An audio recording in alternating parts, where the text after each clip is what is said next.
Hey, everybody. It's Scott with Save Our Shops Louisiana. Thank you for tuning in to the second episode of the LA Biz SOS podcast, The Quiet Crisis: Why Thousands of Louisiana Businesses Are Disappearing. Today's episode is one of the most important that I'm going to record because Louisiana is facing a quiet crisis, one that isn't loud, it isn't dramatic, but it's reshaping our communities every single week. Businesses aren't just closing, they're disappearing quietly, permanently, because owners can't find buyers, successors, or local operators to take the reins.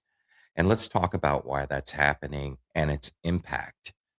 To relate it personally, when I first moved to Baton Rouge in 2008, one of the things that truly made me fall in love with the Louisiana culture was its support of small businesses.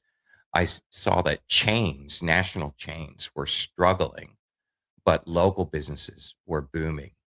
And I'm afraid that over the last 15 years or so, that has changed fairly dramatically. But this quiet crisis affects both. Across the country last year in 2025, 15,000 retail closures. That's double the number from 2024. And Louisiana is feeling that shockwave. Major chains with locations in Louisiana like Walgreens, Party City, Advanced Auto Parts are shutting down stores as part of a national restructuring. But here's the part that no one's really talking about. Most closures in Louisiana aren't national chains. They're local, family owned businesses, and they're closing because they can't sell. A real example that hits home for me now. So I talked about Baton Rouge earlier. In May 2024, Party Central announced that it was closing for good. It was a business in the Shreveport area that closed after nearly 30 years of business. The owners had put the property up for sale more than a year earlier, but could not find a buyer willing to take the business itself. This is one of the things that inspired me to start Save Our Shops Louisiana.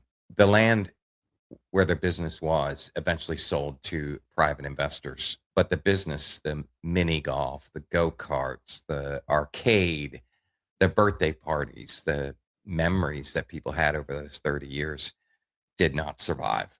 The equipment got auctioned off. The jobs with 23 people, I think it was, were let go, lost their jobs. The community space that Party Central was is gone. The legacy is gone.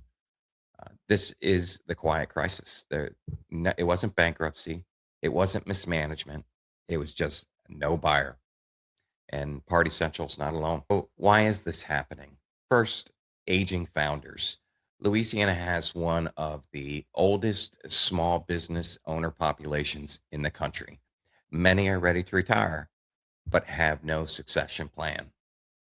A lack of local buyers. Younger generations are less likely to buy a brick and mortar business, even a profitable one, as opposed to wanting to start something else online or potentially even move out of state to find work elsewhere. Out of state acquisitions, number three. When buyers do show up, they're often out of state investors that want the land or the customer base and not necessarily the business that it exists today. Number four is economic pressure. So, inflation, labor shortages, the rising costs of inventory make it harder for owners to hold on while waiting for the right buyer, someone who can address those economic pressures. And number five, no operator pipeline. Louisiana lacks a structured system to match retiring owners with trained operators, something that Save Our Shops Louisiana is working to change. As I mentioned in my first episode last week, building an operator pipeline is just as critical as financial funding in order to make sure that businesses that we acquire remain in Louisiana hands. So, what are some of the impacts of these closures on local communities? Well, when a local business closes because it can't sell, the damage goes far beyond just closing the storefront. Jobs disappear. Local wealth leaves the community. Culture erodes, often getting replaced by a national chain sentiment. Vacant buildings attract blight. Families lose gathering places or safe spaces or community spaces. And the circulating dollars in the community, from business to employees to spending those dollars, it shrinks and eventually, potentially even disappears. And Party Central is a perfect example of that. For nearly 3 decades, it was a community anchor, a place where families celebrated birthdays, school events, and milestones. And when a business like that disappears, it leaves a hole that can't be filled by a national chain. The numbers tell us what we need to know here. With 15,000 US stores closing in 2025, the largest wave in modern retail history, Louisiana is disproportionately affected, with closures outpacing openings in nearly every parish. That's almost all 64 parishes. Advanced Auto Parts closed 700 stores, including Louisiana locations. Wendy's restructured, put Louisiana locations at risk. Louisiana businesses are closing quietly without headlines because they can't find buyers, and those numbers aren't even tracked. We see it in the national chains. It makes big news, mainly because their stock is affected. And that's big news. They don't want investors to suffer. But our communities are suffering. And this is the part that keeps me up at night. We don't even know how many Louisiana businesses are closing because they can't sell, because no one's counting unless it makes the news and I see an article about it. And that's why SOS Louisiana exists. So, what is Save Our Shops Louisiana and others doing about it? Well, at Save Our Shops Louisiana, we're building the systems that don't exist today.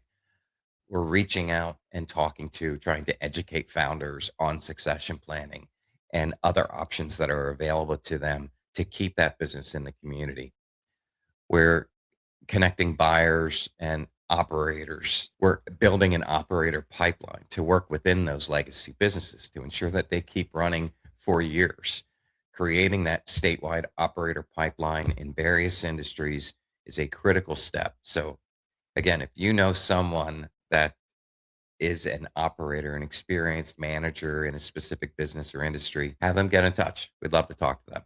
We're promoting local ownership to keep wealth in Louisiana. And we're here to tell the stories like Party Central so communities understand what's at stake.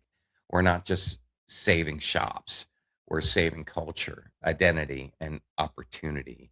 And I think that's one of the biggest pieces of the mission of Save Our Shops. So let's go back and talk a little bit more about why this is happening. I mentioned aging founders. Louisiana has one of the oldest small business owner populations in the country. Many want to retire. They don't have a clear succession plan. Maybe they don't have anyone to take over the business in the family. Maybe they don't feel like their employees are ready, or maybe they're just not sure if it's worth the effort to go and sell that business. I can assure them that it is. Now, for my particular market, I'm looking for specific types of businesses. So I'm looking for service businesses, as I mentioned in episode one, and I'm looking for businesses that are earning at least $200,000 a year in seller discretionary income. So that's income that the owner, the current owner, takes home, as well as the income that they use through the small business. So, for example, their health insurance, if it's through the small business, their automobiles might be through the small business. These are things that will go back into the business upon a buyer acquiring that business. So it's income that stays in the business, even though the founder takes those things with him. So aging founders should look at ways for that business to survive even after their planned retirement. And aging founders really have to be educated on this faster than ever before, because time is approaching when those baby boomers in particular are at that age. They're the generation older than me, and they are ready to retire. I feel like sometimes I'm ready to retire, but I still have a lot of energy. I'm ready to go. So let's make this happen. Do you know someone that's an aging founder and thinking about retiring? Get them in touch. We'd love to talk to them, see what their business is about, see if it fits our model, see if it fits the culture that I can bring to the table and any of the operators that I have in my network can bring to the table. The second thing on that list was a lack of local buyers. So the younger generation, younger than my generation, are less likely to buy a brick and mortar business, even if it's profitable. I know that these businesses are not sexy. They're considered boring businesses.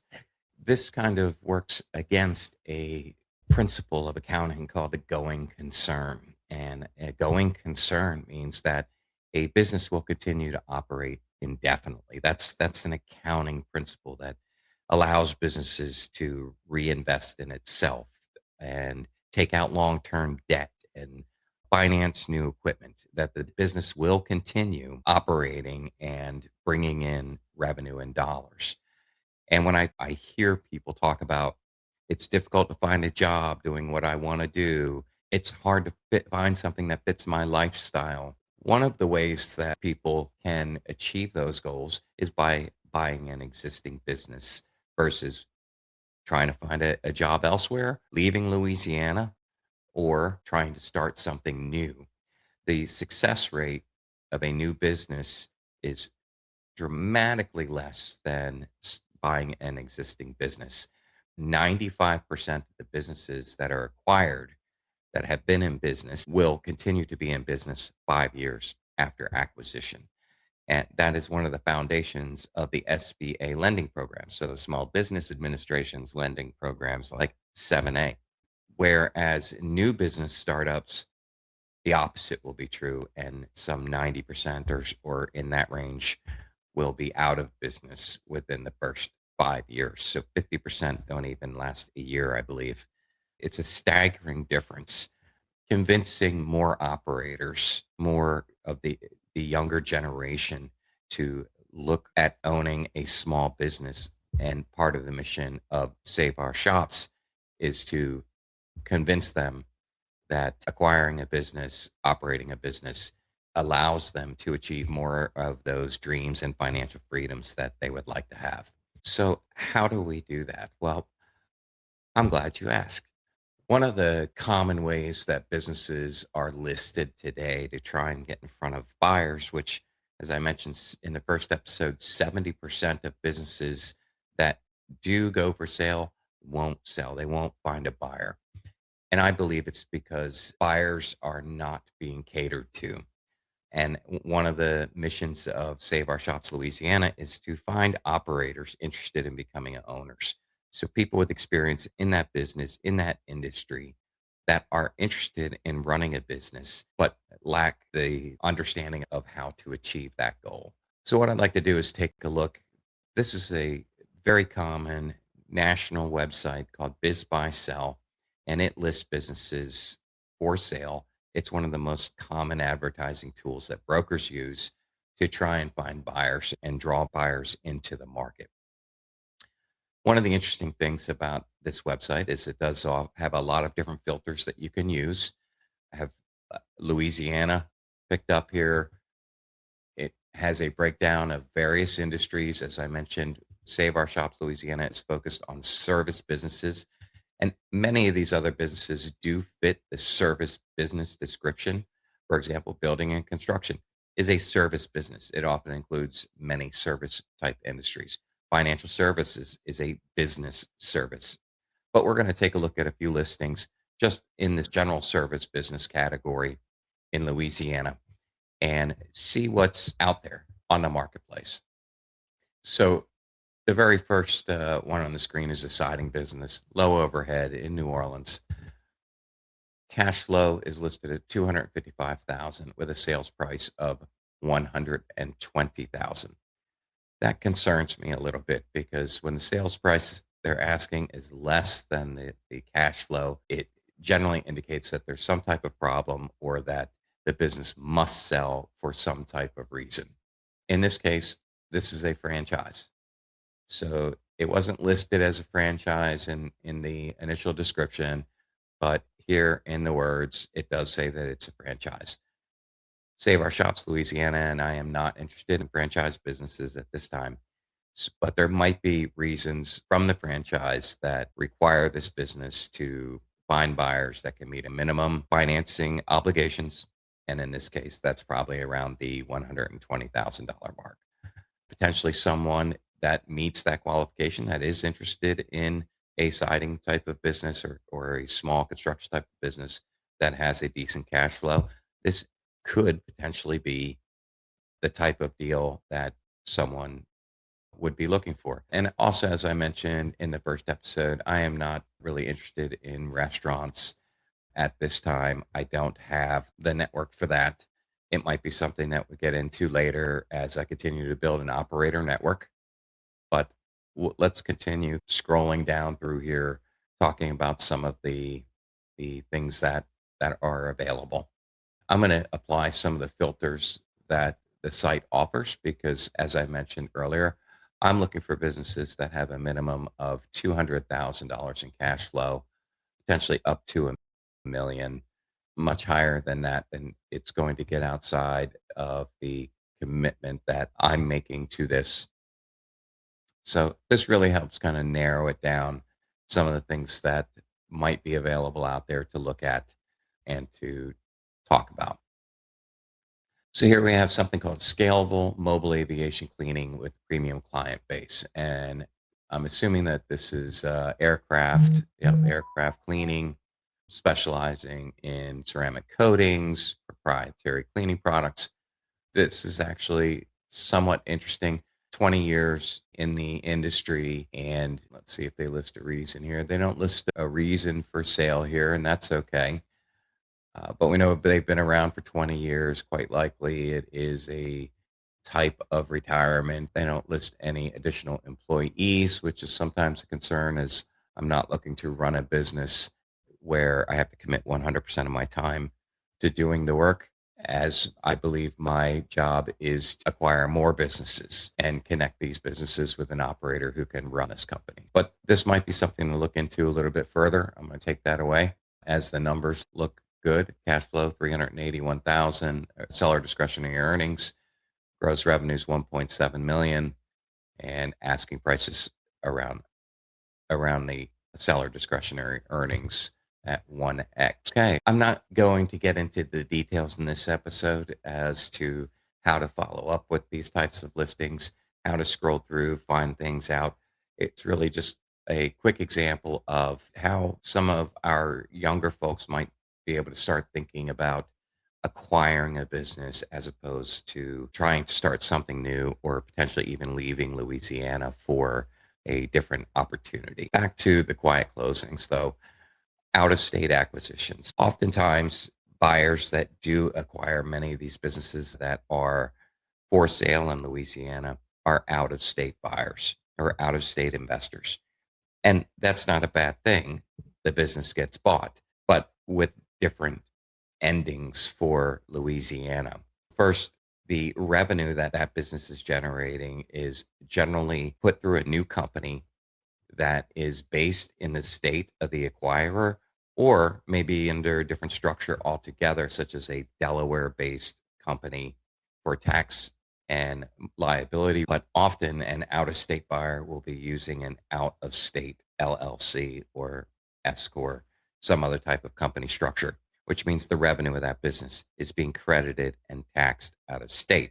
Now, there might be some Louisiana tax for the majority of the business operations being in Louisiana, but oftentimes an out of state buyer already has other businesses of that type out of state and is rolling up the Louisiana business. So they're buying it not for the business operations here. They may be buying it for the customer base here, or they may be buying it to break into this market, but already have other markets in which they serve, which means much of that Louisiana business, many of the jobs generally do get rolled up and pushed into the out of state in some centralized platform. Efficient for the buyer, not necessarily a bad thing. Many of the employees in Louisiana may stay in Louisiana, but the community that business serves generally is hit a little bit harder than the buyer's community and where they live. And we're here to try and protect Louisiana.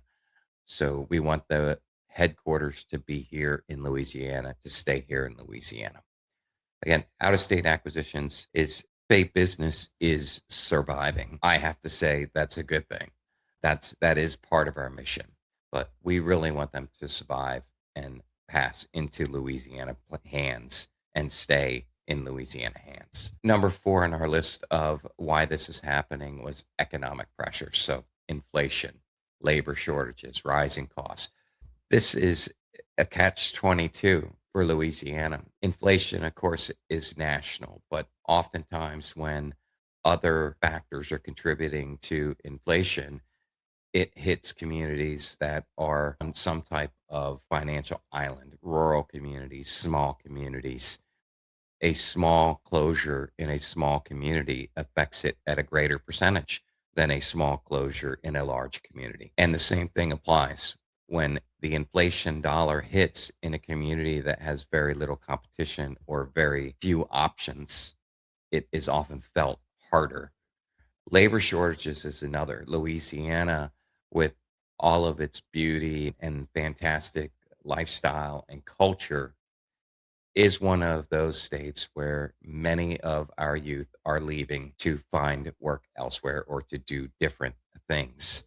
And this is causing labor shortages, hard to hire, the rising costs of labor in order to try and combat the inflationary pressures make it harder for owners to hold on while they're waiting for a buyer. Many of our sellers are at a point in their life where they are operating what's called a lifestyle business. They've made enough money to retire. They're relatively happy with the way things are. The last 5 years, 10 years of their business may not have been about growth rather than lifestyle, maintaining that lifestyle and preparing for retirement. Not uncommon. And when we go to acquire a business where an owner is approaching retirement, that is certainly something that we take into account. We want to understand, can we grow this business? That is a requirement. Can we grow this business? And in most cases, with an experienced operator, I believe the answer is yes. It's another challenging part of buying a restaurant or a business that serves a limited area because it's more difficult to grow. Now, it doesn't necessarily mean it can't become more profitable, but that's a different episode. We'll talk about that later. So, becoming the right buyer is a critical part to the strategy at Save Our Shops Louisiana. Owners are looking for the right buyer.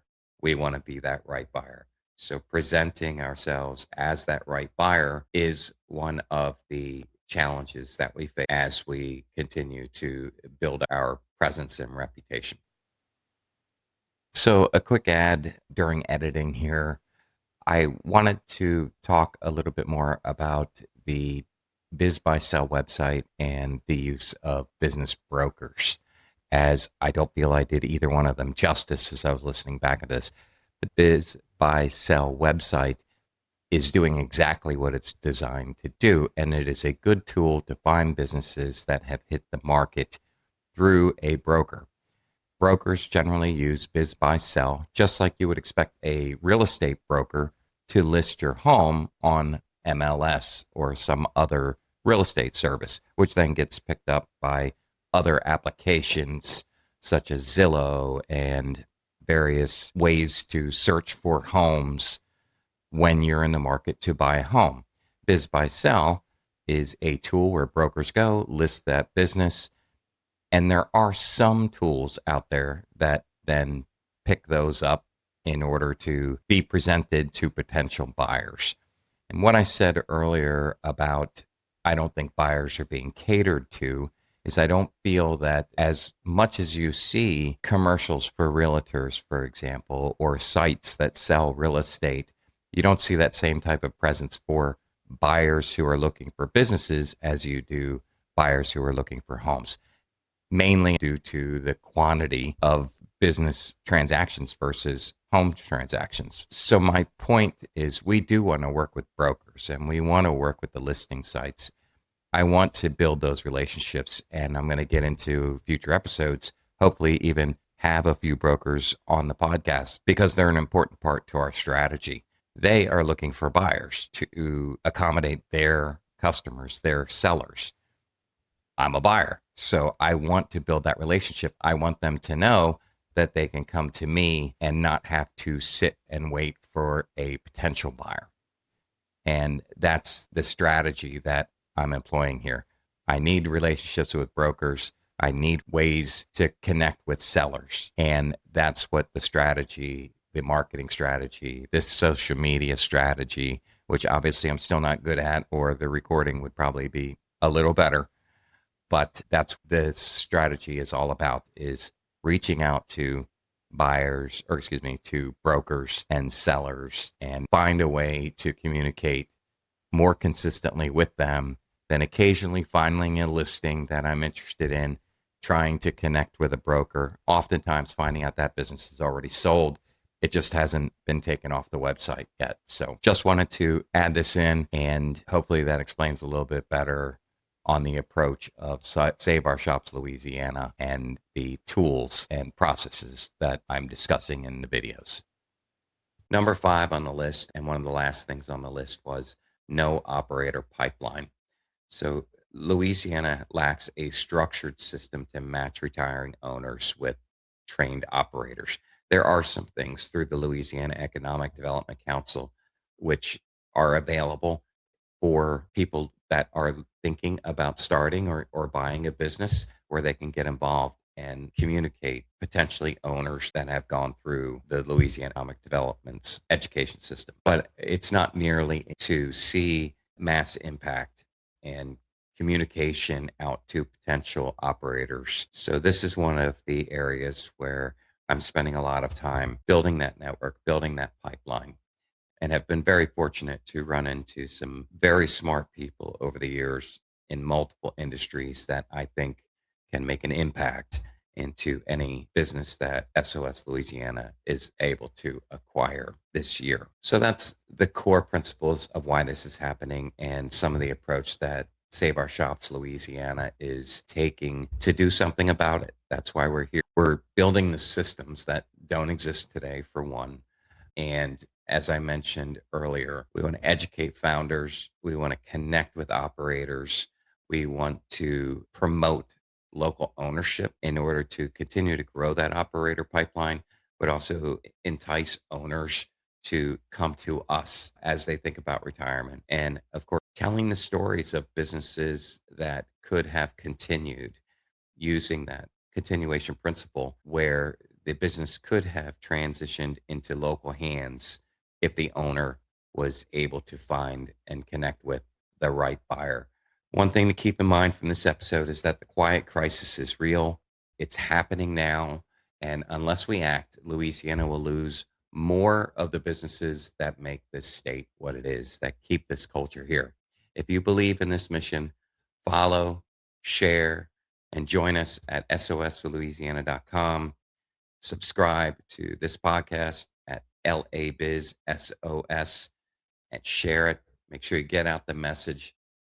Next week, we'll explore old strategy, the buy, don't build methodology, and why acquiring a business is often smarter, safer, and more impactful than starting from scratch.